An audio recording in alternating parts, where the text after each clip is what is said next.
What's going on, everybody? TK here, TK and Drinks. Got another honest mead review coming at you today. And this honest mead review is another one in the homebrew review series. This one is sponsored by our friends there at the Horseman Meadery in Landis, North Carolina. Dig that nice shiny silver label, very cool, very fancy looking. These guys reached out to us and said, hey, we got a bottle of the finest that North Carolina has to offer. Well, he said just the finest. I'm assuming he means that North Carolina has to offer. Maybe he's pretty bold and says that America has to offer, or even beyond that. But we're going to put that to the test. So if you like what you're hearing, go ahead and hit that subscribe, hit that notify bell, give the video a like.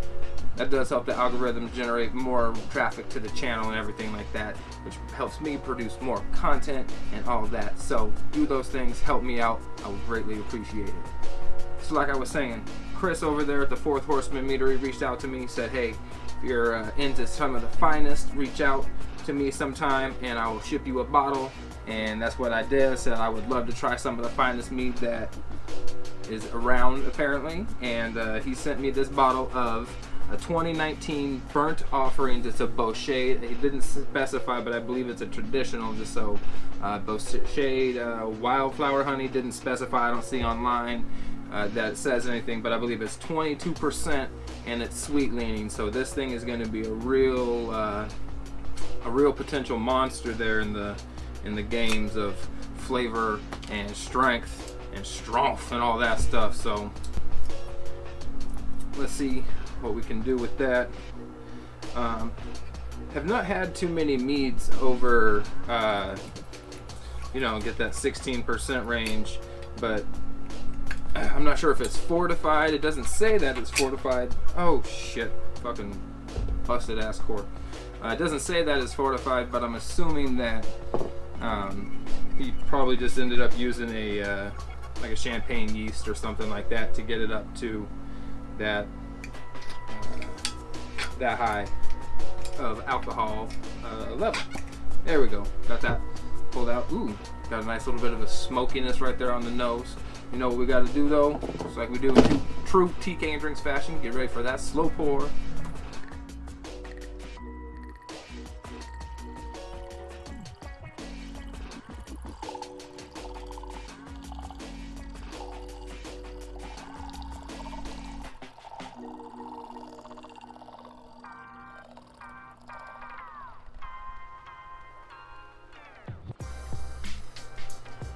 Alright, that was looking good. I like the way that pour turned out. Got nice aeration in there, got lots of bubbles in there. It is looking to be on the still side. Definitely got some bubbles in suspension in there. It's messing with the clarity, so I definitely screwed that up. I do think it would probably be a little more on the brilliant side otherwise. I am not getting any legs yet, but I haven't done any swirling motions, so let's get something like that going on now. As soon as I pop that cork, I did start getting whiffs of like a very strong, sweet aroma. That caramelized Bochet honey was very prevalent in the nose. Oh yeah, strong fermentation, strong honey character in there. A little bit of sweetness, a little bit of a funkiness, kind of a little bit of a sour note in there as well. All right, checking into the wine aroma wheel here. I'm definitely getting some smoky characteristics to it. I'm getting some unique, little bit of a unique sourness to it. I don't know if it's kind of like a mushroomy, earthy type of note to it. Might be a little on the yeasty side, but there is a pinch of sour in there mixed in with the, I smelled this in the saw palmetto honey that I had before. It had this kind of similar type of pungent aroma to it. I'm not sure if it's a flaw or anything like that, but it's definitely present in the aromatics. Otherwise, like I said, you get a smokiness, kind of like an earthiness in there. I'm sure that all comes from the Bochet honey. Again, those legs, definitely seeing a lot more of those. Not thick and wide, but just a lot of them, just a big mass like sliding down. And 22% and in a sweet mead, I'm sure that this thing's going to have a lot to say. So let's see what it's talking about.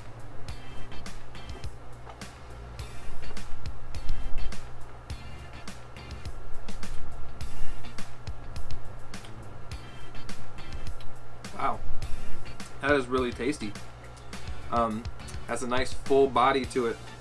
You get the smoky caramelized honey character right up front.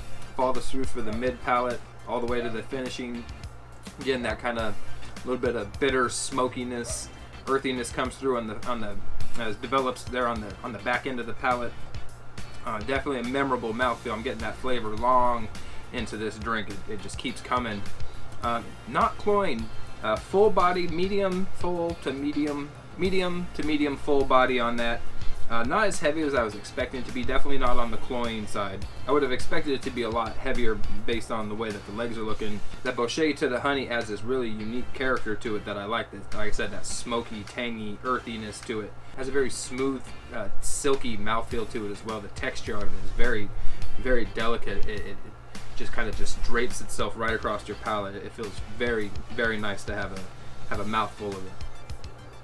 Almost get these like apple notes to it, this caramel apple type of character to it. I don't know if I'm just kind of putting that there, but it very much reminds me of like holiday caramel, like Halloween, fall, harvest, caramel apple type of flavor to it. And now that it's been sitting here, there's definitely, again, fantastic clarity on this thing. Absolutely just wonderful brilliance. Nice, full, golden, strong straw color, strong like golden, Goldilocks gold type of color going on. So Chris, my man, this is looking absolutely wonderful. Let me go ahead and get to that scorecard. Boom, back with the scorecard. Did some dancing around on this one, but we got 36 out of 50 on the old Bochet, 2019 Bochet from the Fourth Horseman Meadery there in Landis, North Carolina. Aromatics, I give it a 4 out of 10 on that. From what I've seen before, the cork breaking like that and having this kind of mildewy, funky, musty type of aromatics in it is my guess. It might have been stored vertically and the cork dried out and it kind of micro-oxidized, and there's kind of like that wet cardboard sherry-ish type of aromatics I'm getting in there. It very well may not be, and I'm completely wrong. It could be coming from somewhere else. But that's kind of what I'm thinking. It's kind of where my brain's going down the path. A little bit of sweetness and the honey behind all that. Smoky earthiness from the Bochet in there as well. A little bit of that caramelization. Appearance, 6 out of 6 for that. It definitely looks the part. It's fantastic. Has that nice deep golden straw hue to it. No bubbles beyond the pour. No floaties, no particulates. Very strong legs around the whole glass as I swirl it around. It takes them a second, but then it just kind of just drip down in this beautiful, gorgeous swirling pattern. I danced around on the flavor. I danced between 18 and 20 points. I ended up going with the 20 because I think that micro-oxidization that I'm pretty sure that's what I'm picking up actually helps add to the flavor and to the uniqueness of it. It's sat since 2019, I believe, is what it says on there. So that's, been sitting there for 3 years, having this kind of unique character developing in there. Has a very smooth, like I said, for 22%, it doesn't have any kick or any bite. It has this nice slight warming in there. But again, you do get that kind of micro-oxidization taste in there. Something similar to like a young Polish mead from the few that I've had. It doesn't taste like it's quite like somebody's forcing it, but it kind of gets leaning towards that route. So yeah, 20, 18, 20, somewhere there in the flavor. And then overall impression, 6 out of 10. Again, a pinch of acidity I think might even help this a bit, maybe even some tannic presence in the back end, because it is very sweet. Like I said, it's not cloying. It doesn't come across syrupy or anything like that. But it has a little bit of astringency, but I think some acidity or something in there to brighten it up just a pinch. Just to balance it out just a hint, I think would definitely suit this thing really well. The Bochet, the caramelization and the flavor comes through really nice. It has definitely that smooth, like I said, that fall harvest type of apple notes and characters in there, and hidden in the aromatics and hidden in the flavor if you search for them. At least I did. If you've had this one before, let me know down in the comments. I'd love to hear what anybody has to say. So I have to say thank you to Chris and the Fourth Horseman Meadery, everybody over there.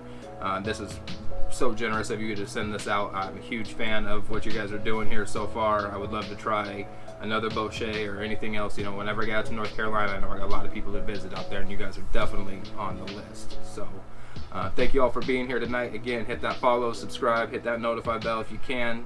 Does me a lot, does you a lot if you want to see more content. So thank you so much, and I'll see you guys on the next homebrew or mead review or interview or some type of view or view me.